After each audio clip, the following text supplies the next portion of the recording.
साल 1689 मध्ये मुंबईवर आफ्रिकन्सनी कब्जा केला होता। ही गोष्ट तेव्हाची आहे जेव्हा मुंबईवर इंग्रजांचा कंट्रोल होता आणि त्यांच्या फॅक्टरीज सुरत, बेंगॉल अशा वेगवेगळ्या ठिकाणी पसरल्या होत्या। त्यावेळी दिल्लीमध्ये औरंगजेबच्या अंडर मुघल पॉवर त्यांच्या पीकवर होती आणि ते इंग्रजांवर वेगवेगळ्या प्रकारचे टॅरिफ लावायचे आणि ही गोष्ट इंग्रजांना खटकायची आणि त्याचमुळे इंग्रजांचे डायरेक्टर जोशुआ चाइल्ड बंगालमध्ये मुघलांशी एक युद्ध छेडतात। औरंगजेबला ही गोष्ट जराही आवडत नाही आणि त्यावेळी मुघलांची नेव्ही हँडल करायचे सिद्धी लोक हे सगळे आफ्रिकेतून आलेले होते। त्यामुळे इंग्रजांची सत्ता मोडण्यासाठी 1689 मध्ये औरंगजेबच्या आदेशानंतर हे आफ्रिकन सिद्धी लोक मुंबईवर अटॅक करतात आणि मुंबईमध्ये पूर्ण तबाही, नासधूस आणि अत्याचार सुरू होतात।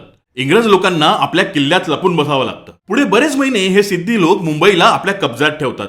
त्यामुळे मुंबईतून होणारा इंग्रजांचा व्यापार पूर्ण अफेक्ट होतो। त्यामुळे नाईलाजाने इंग्रजांना औरंगजेबासमोर माफी मागावी लागते आणि एक खूप मोठी रक्कम घेऊन औरंगजेब त्यांना मुंबई सोडण्याचं आश्वासन देतो। पण तरीही त्यानंतर बरेच महिने या आफ्रिकन लोकांचा मुंबईमध्ये धुमाकूळ चालूच असतो। घराघरात घुसून हे लुटालूट करत असतात, बायका मुलांना उचलून घेऊन जात असतात। तेव्हा मुंबईमध्ये एक पारसी व्यक्ती होते, त्यांचं नाव होतं रुस्तम दोराबजी।